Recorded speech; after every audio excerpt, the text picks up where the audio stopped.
Hi guys, my name is Christine and I'm a dating, relationship and personal development coach. And today I'm talking about you cannot convince a woman to love you, okay? So one of the mistakes I see people doing is they try to convince the person they like, or when they're trying to get an ex back, they kind of beg, they plead, and they try to convince the other person, they try to convince the woman sometimes, as the case may be, that of all the reasons why they should pick that person. Well, you should pick me because I'm nice, because I would never cheat on you, because I would never do you any harm. And they also have these kinds of reasons, these logical reasons to the women that perhaps dump them and things like that. It doesn't always have to be with rejection. It can be with with a woman that's dumped you as well. And the reason why this doesn't work is because these are all logical reasons, and they may be good reasons, they may be true reasons. You might not be trying to put the wool over her eyes, right? These could be actually really solid facts as to why she should be with you. But unfortunately, you can't use a logical reason to make someone change their emotions, especially with a woman who is very in tune with her emotions. Like, deciding to be with someone is an emotional reason, not typically a logical reason, right? Now, sometimes, let's say that, you hear about these sort of stories, when a man has like bought a woman from a different country, obviously then she's perhaps using both logic and emotional reasons to be with that man, especially if she's from a really poor country, but also there's an emotional reason there as well. Like, she's being with him because perhaps she's trying to feed her poor family back in that country, or something along those lines. So there's usually still an emotional reason, even for those women that are perhaps going with a guy for materialistic, for financial, for security reasons. Okay, so even then there's still an emotional reason as to why they're going for that guy, right? It doesn't so that's why logic and reason doesn't work, because women tend to be more emotional and they tend to be with people for emotional reasons.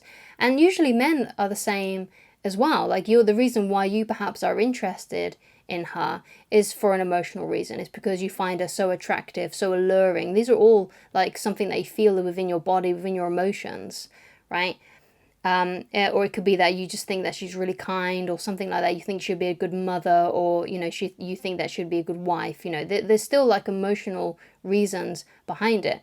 But typically, when someone, it doesn't even have to be a man actually, but when someone gets rejected, they try to convince the other person with logic and reason as to why they're the best option and why they shouldn't be rejected, why they shouldn't be dumped, right? But unfortunately, you cannot make someone fall in love with you with logical reasons. It has to be their emotions that allows them to make that decision, if it be a woman or a man, right? So the quote that I want to use here, and it's a very famous quote, at least in my world it is, the dating world, by another dating coach called David D'Angelo, and I highly recommend that you go and check out some of the videos on his YouTube channel. In fact, there's even a video about this title, this quote, and it is "Attraction isn't a choice." So if you go to the YouTube search bar, please do search up that video, "Attraction Isn't a Choice" by David D'Angelo, and you'll be able to see the reasons that he lays out as to why attraction isn't a choice. So, and it truly is true, and I know this as a lesbian, right? If attraction was a choice, then I would probably choose to be straight, because that would make my life a lot easier. Like, it's much more easier to be a straight woman in this world than a lesbian woman. Definitely, right? When it comes to like prejudices and the way people view you and things like that, it would have made my life a lot easier if I could choose to be straight. But unfortunately, that's just not the case, and that's the case for everybody. Like, you cannot choose who you are personally attracted to, right? And that's one of the reasons why you cannot convince a woman to feel something for you if she doesn't have that attraction for you, right? She may even think, oh, you're really lovely, you're great, you're really, you're everything that I could possibly ever want. But there's just something missing, and it's that attraction. They just can't feel that way towards you. And you probably noticed this. I mean, I certainly did when I was at school, that there were certain women, certain girls in my class that I was attracted to.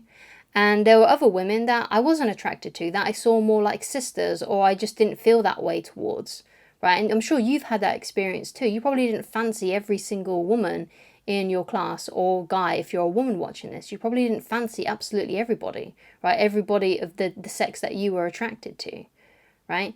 And unfortunately, everyone has that inside of them, right? So even if you are attracted to a woman, there's no guarantee that she's going to feel that same attraction, that same pull towards you. So you should always be trying to aim to find someone who has that pull towards you that you have towards them, right? So someone that you're really attracted to and they're also really attracted to you back. So how do you know then if someone is attracted to you back? Especially a woman. Well, one of the best things that you can do to find out instantly if a woman likes you is if you ask her out on a date, because a woman that's sexually attracted to you is not going to say no, right? Again, attraction is not a choice. If they feel that pull, unless perhaps they're already in a relationship, then again, you shouldn't be even trying with that woman in that kind of circumstance. But if she's really attracted to you, if she feels that, there's nothing she can do about it. She will want to go out with you. She will say yes. Even if she's playing a little bit hard to get, she will turn up to that date if she's attracted to you and wants to know about you and wants to be with you and wants to hang around you and feels that pull towards you, right? If she's attracted to you, she will say yes. And if she's not, she'll say no, or she'll give you some sort of like flaky excuse, right, as to why she can't see you, as to why she won't go out on a date with you. And that's the best way to find out if a woman likes you. Ask her out on a date. And if she says yes, then you know that she does. Okay? So, in this kind of situation, then, if you get mixed signals from a woman, then you should just take that as a no. There's a good quote that I really like that I see a lot on the internet, and that is, take mixed signals as a no. So that means if there's a woman that's sometimes really hot with you, and then other times she's really cold, sometimes she shows up, sometimes she doesn't, then that's mixed signals, and you should not be, continue pursuing that woman. You should find someone, a woman who is consistent with her actions. So that means she does show up on those dates, and she isn't giving you those mixed signals. Because sometimes, you can come across a woman who just likes your attention, unfortunately. She gets a little ego boost out of the fact that you like her. So how can you tell then if you're dealing with a woman who is an attention seeker, right? So a woman that is an attention seeker will say to you, maybe even say to you things like, I like you, she may even say, I love you, right? But the thing is that relationship never progresses. She doesn't show up on dates, or if she does, it's few and far in between, right? She, may say to you things that may make you think that you like her, but the fact is that you're not in a relationship, you're not seeing each other on a consistent basis. She seems enthusiastic one moment and then unenthusiastic the next. And it's just not progressing, right? Things aren't turning into a relationship, you're not intimate, things never get to that point. She is stringing you along, and perhaps she just likes your attention. So be aware of women that just like your attention, that behave and act in this way, okay? So there's another good quote that I like, and I think it's from the book Perks of Being a Wallflower, and that is, we accept the love that we think we deserve. So if you keep on falling in love and getting feelings for women that are unemotionally available to you, and that always reject you, or they always seem to dump you within a very short period of time, you're getting rejected left, right and center basically, then perhaps it's a reflection of how you feel about yourself. And that's why you keep on getting attracted to these women that are emotionally unavailable. Perhaps they just don't like you. They're incompatible with you. They don't feel the same way about you. Or perhaps you get attracted to women that are in relationships, or they're married, or they're in places of authority, like your boss, for example, if you've got a female boss. Sometimes you can fall in love with those women because deep down you're never going to get them.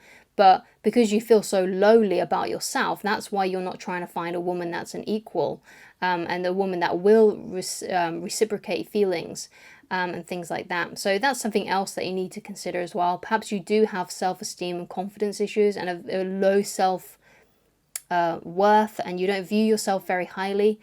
So by that, then I recommend that you go and try and fill in your knowledge gaps and find a way to become more confident, to like yourself a little bit better.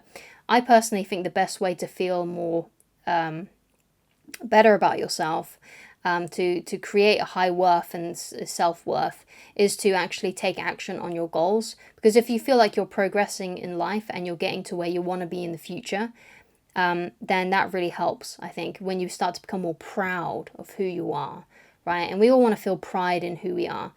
Be happy with the work that we've done that day. Be happy with the way that we look and things like that. So if you can try and find a way to do that by exercising, by taking care of yourself, by eating the right things, by working towards your goals, trying to create that life for yourself that you've always wanted, you're going to feel much more better about yourself. You're going to feel more confident about yourself, right? Your low self-worth will slowly start to dissolve. I'm not saying it will happen overnight. It will take some time. But the more you work on yourself, the more you work towards your goals, the better you will eventually feel about yourself and the more self-respect that you will have for yourself. Because being idle, doing nothing to progress your life, will not make you feel good about yourself. It's only progressing your life that will make you feel better about yourself. And that's my personal opinion anyway. So if you would like to get in touch with me personally and you would like coaching with me, then please go to www.christineloveridge.com. Thank you so much for watching, and I shall talk to you again very soon. Goodbye.